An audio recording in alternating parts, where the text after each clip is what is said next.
Has DC Comics unfortunately spoiled the villain of the upcoming Superman Legacy film? A lot of people believe that they did, along with James Gunn also spoiling it, so let's get to it.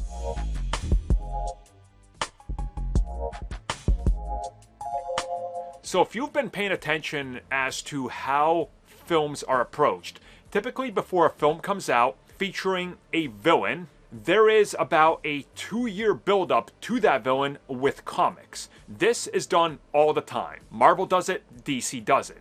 So when James Gunn announced some of the inspirations for Superman Legacy, if you look at the comics, a good number of them featured Brainiac. Now, of course, a good number of them didn't. Okay, that's fair. But people have started to realize that DC Comics recently announced that in the next year and a half, there's going to be a giant Superman event that centers on Superman taking on Brainiac. Along with this, perfectly at the end of 2024 and 2025, they aim to reprint a bunch of Brainiac stories that put him against Superman and or Supergirl.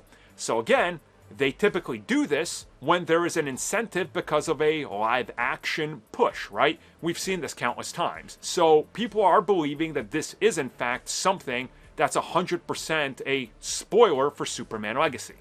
I will say that I kind of believe this, but not fully. I honestly do think that Brainiac will play some part in the film, but I don't think that he's going to be the whole picture. I think there's a little bit more going on here. Now, when you really think about it, and you think about how they're positioning all these comics and re-releases, we're also coming up on some important, not big Superman anniversaries, but Superman anniversaries nonetheless. And also, it's been a while since Superman has faced Brainiac.